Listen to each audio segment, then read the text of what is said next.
Hi Dollfaces, I did promise that in 2015 I was going to be giving more reviews of Oracle and Tarot decks. I know I'm not a massive nut for reviews, and I know that there are some reviews that have been requested and that are still outstanding. Reviews are something that I sometimes struggle to find my way around to doing, but I did make a promise with myself and with you guys that this year would be the year that I would talk more about the decks that I love and really get into kind of my impressions of the decks that I'm working with and so on. And I have a couple of plans in my head for decks that are upcoming in the next few months that I'm going to start working with that I need to review. Revelations Tarot is coming, Shaman's Oracle deck is coming. I wanted to start my little review phase of the channel with the Vintage Wisdom Oracle deck by Victoria Moseley. It's just incredible, I love it so much, and so I really wanted to start by just talking about that deck. Because it's made a massive impression on me, and I have shown it a couple of times on Instagram, and I know that it's made a massive impression on some of you too. So I'm going to just start by talking about some basic details, and then I'm going to take you guys out to my back garden and give you some close-ups and a tour of some of my favourite cards from the deck. So hopefully you will enjoy this review, and at the end, when you're done watching it, I would really love any comments to help me to kind of improve the way that I do reviews. If there's anything that I didn't mention about the deck that you want to know about future decks, that kind of stuff. I'm going to try and get technical about the way that I do reviews, so I would really appreciate your input. I am quite picky about the decks that I work with, and certainly there will be decks that I work with and own but never really love. The Vintage Wisdom Oracle deck is not one of those decks. It was instant love. It was love at first sight, and I've already started writing kind of my own interpretations and my own definitions of this deck. I really feel a link, a really close association with this deck. I think if I had discovered this deck at the age of 12 or 13, it would have been a game changer for me in terms of my appreciation of art, in terms of my appreciation of personal style and fashion from bygone eras and all that kind of thing.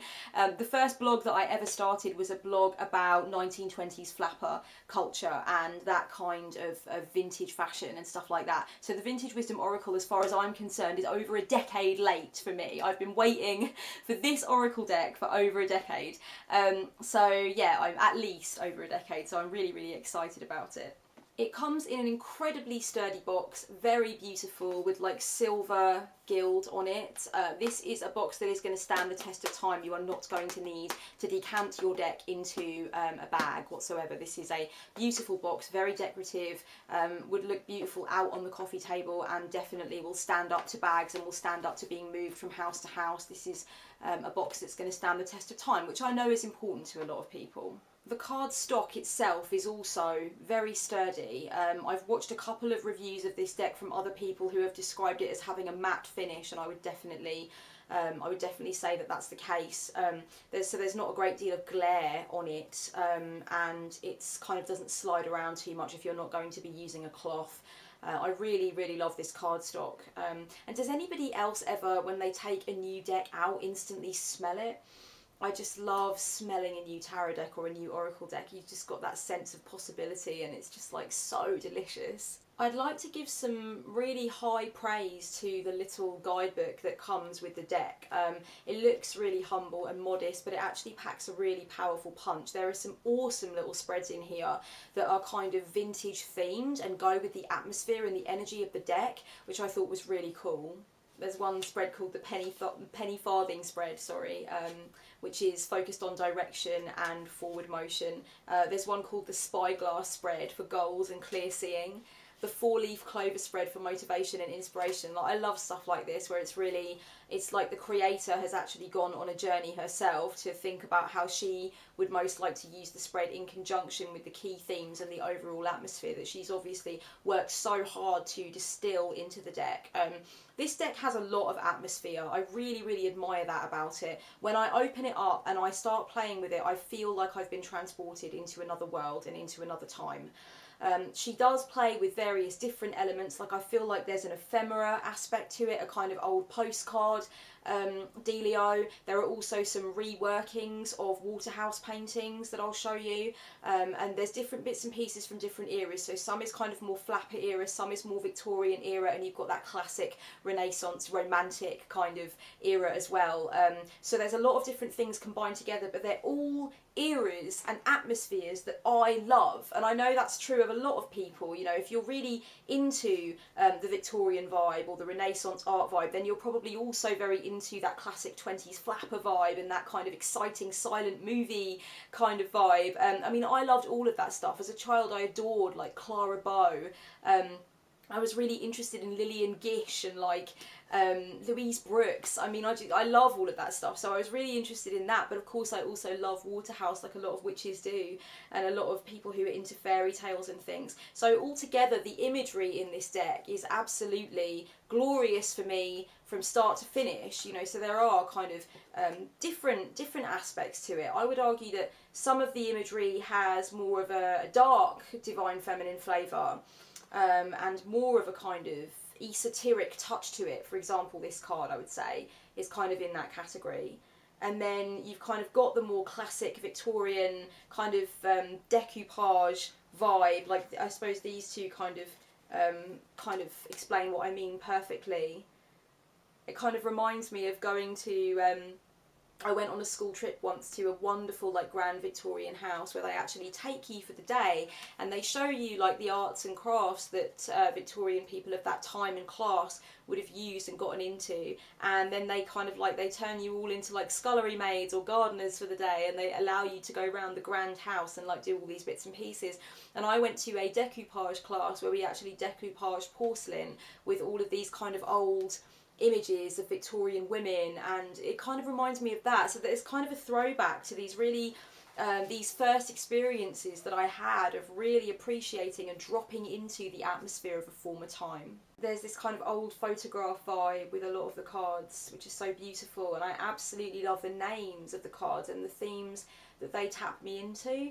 I can get some really meaningful readings from this deck, and that was what I was most interested in finding out, whether or not I could actually do that. And when I show you the close-ups and talk through some of the names of the cards with you, I think you'll understand why that is and why this deck is such a match for my particular personality and what I kind of like to do with tarot and oracle decks. There's a kind of vintage religious iconography vibe to some of the cards, which taps me into my Irish Catholic heritage and kind of makes me think about classic, you know, like Renaissance art and medieval art and all that. I mean, it's just so atmospheric. It's rich and dense with atmosphere, which I totally love. The vintage postcard kind of vibe, which is awesome. The thing that I really love about the Vintage Wisdom Oracle is that some of the work is so bleak and darkly poetic and darkly romantic. You know, it's sumptuous kind of thing and sensuous in a way too, that I feel like it plays with certain different layers of the divine feminine. But I also love how some of the cards are so playful, and this is actually called playfulness, this card, and there's a real playful, exciting inner child kind of vibe to it too. And I really like that interplay of opposites, because I feel that my personality is very much made that way. And I feel like this deck has proved that it's possible to honour lots of different kind of shards of the divine feminine energy in one deck, which is really exciting to me. I actually have one of the Vintage Wisdom Oracle journals. I think there's a limited amount of these. They do have plain paper inside, and this gives me such a magical feeling of being a little girl again and just getting totally lost in the world. I feel like Vintage Wisdom Oracle is going to really stand the test of time and become a really kind of exciting, like, talked about oracle deck in the future for years to come. And for me, I think it's just going to, it's already become a staple part of my personal collection. I think that it really speaks to so much that I love about life, about fashion, about art, about dreams, about possibilities, and playing with my sense of what it means to be a woman and my sense of the divine feminine. But I by no means think that it's a deck that can only be worked with by women. And I think that's something really interesting about it. And I also think that it speaks to a lot of various different female archetypes, as well as archetypes like the inner child and the inner artist. There's also kind of like the archetype of the witch, the archetype of the queen, but also the archetype of the wife and the mother, you know, and the nun, the mystic woman, the wise one. There's so many different feminine archetypes in there. It's absolutely packed with this really dense intensity of profound symbolism, and so much of it taps me into the things that I really delight to think about in terms of kind of my own experience of the divine feminine, and as I said, all of those other themes kind of interplay together. So you know, I really love it. I'm going to take us out to the backyard to show you some close-ups, some of my favourite cards in the deck, and also give you a chance to take a look at the size difference, because this is rather a chunky oracle deck. I want to show you guys how I shuffle it, and I'd like to show you some comparisons so you can understand the size that you would be working with if you were to go ahead and get it as well. Hello. Hello. Look, he's asleep on my bed. Hello, gorgeous. Oh, you beautiful thing.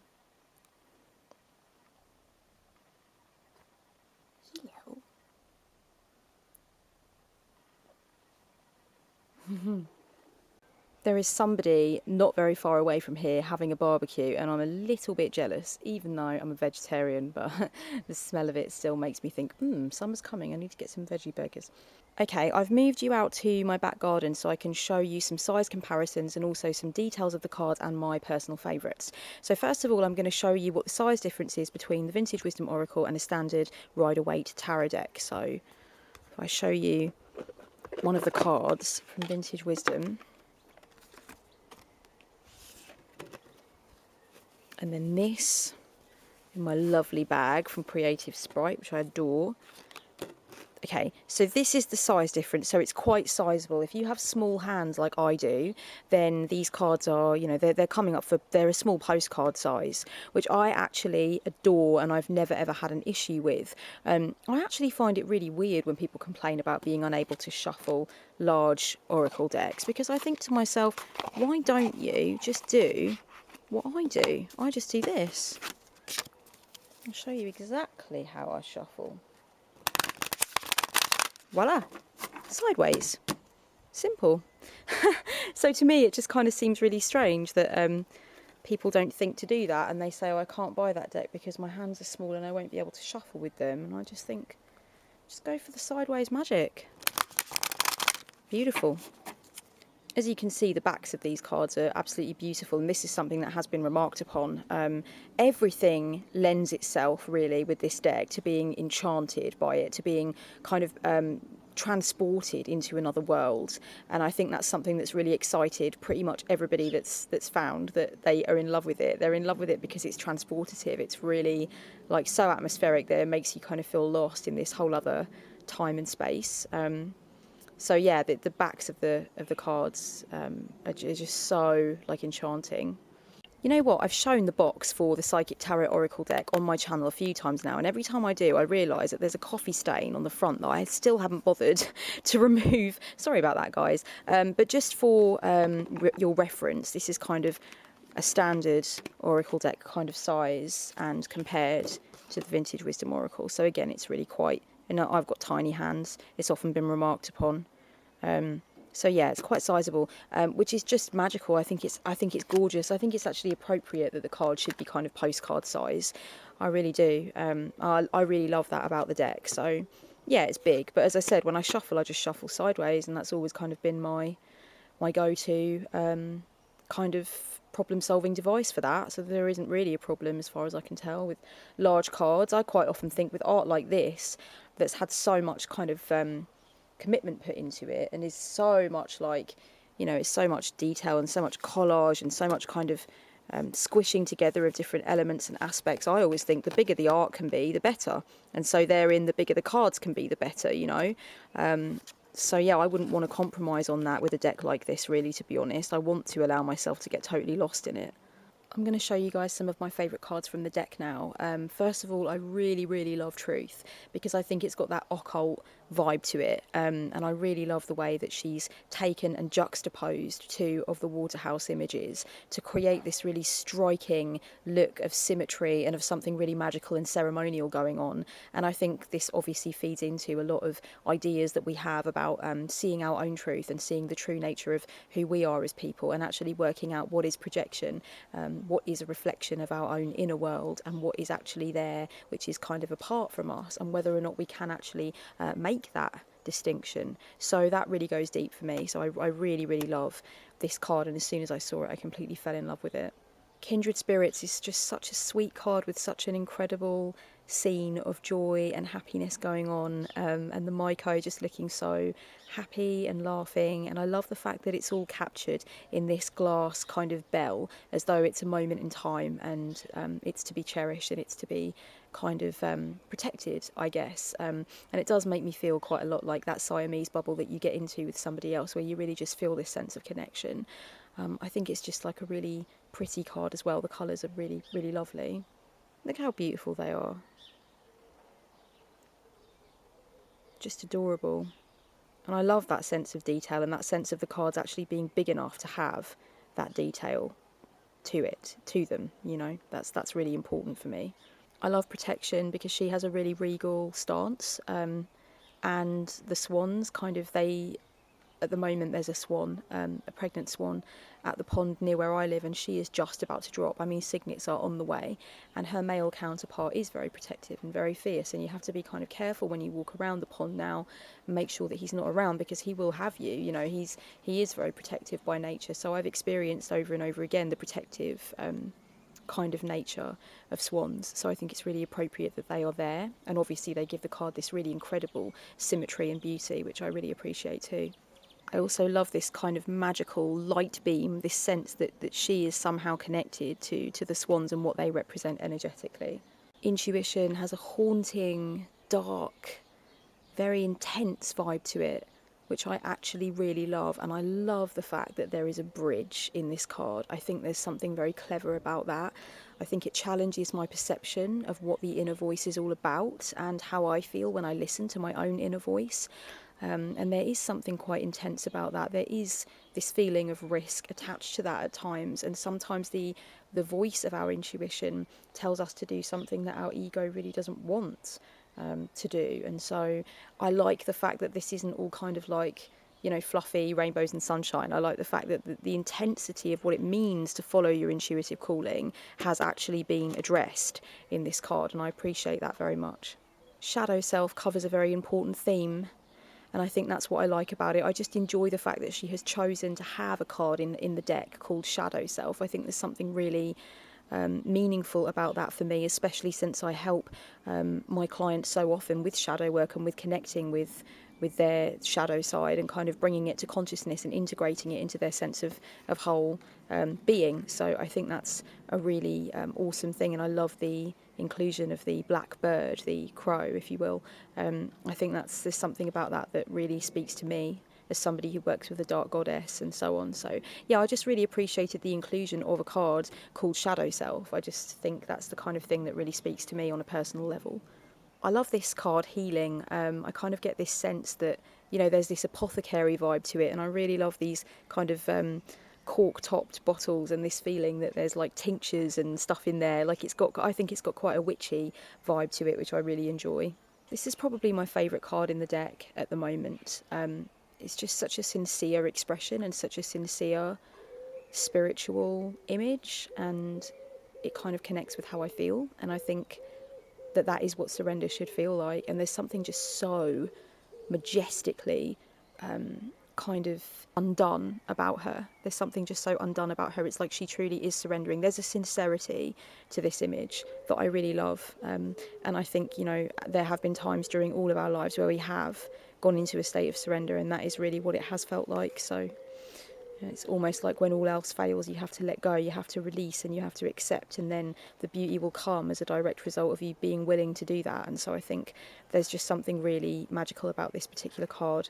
Harmony is really beautiful. There's a lot of depth to this card. There's a real kind of like background, foreground and middle ground. I really feel like I'm moving into it when I look at it. I feel like there's a world there for me to walk into, and I can almost launch myself into the night sky behind the figure, and this kind of palatial structure here really lends itself to this feeling of depth, which actually then takes my mind into the depth of the meaning of the word harmony and what it symbolises. For me, Faith could actually be the death card in a standard tarot deck. I get that death feeling from it, and I actually enjoy that. It's like the shadow side of Faith in a sense. I'm not sure if that's going to make sense to anybody but me, but I really feel like there's a deep, dark decay and metamorphosis, a transcendence energy to this particular card, and it's another favourite of mine. I think Surrender and Faith at the moment are the two that I'm really finding myself returning to and working with and really kind of approving of and bonding with. So I really, really enjoy the energy of this card, and it does have a real death card feeling to it for me. This one packs a really powerful punch. There's a lot of power going on here. There are 52 cards in this deck, and on the back of the box it says that they are lavishly illustrated cards infused with the beauty and inspiration of goddesses, divas and etheric muses. Rich in symbolic detail, these exquisite montages combine artfully blended images of French sepia photographs, wildflowers, nature totems and delicate vintage lace. This luxurious set includes an 80-page guidebook filled with evocative insights and timeless feminine wisdom. Yeah, I completely agree with that. The word luxurious is definitely a word that I would choose. It is just, you could just luxuriate in this deck for all time. I will now give you the pleasure of some close-ups before I love you and leave you.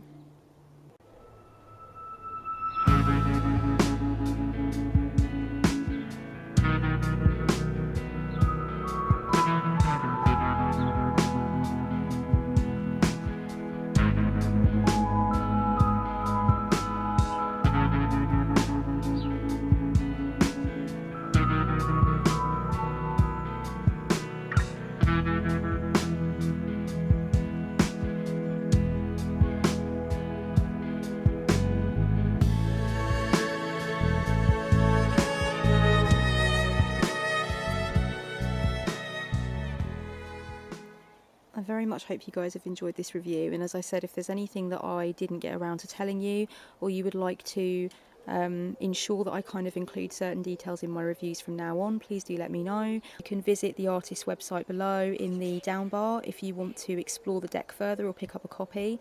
Until next time, very much love guys, blessed be.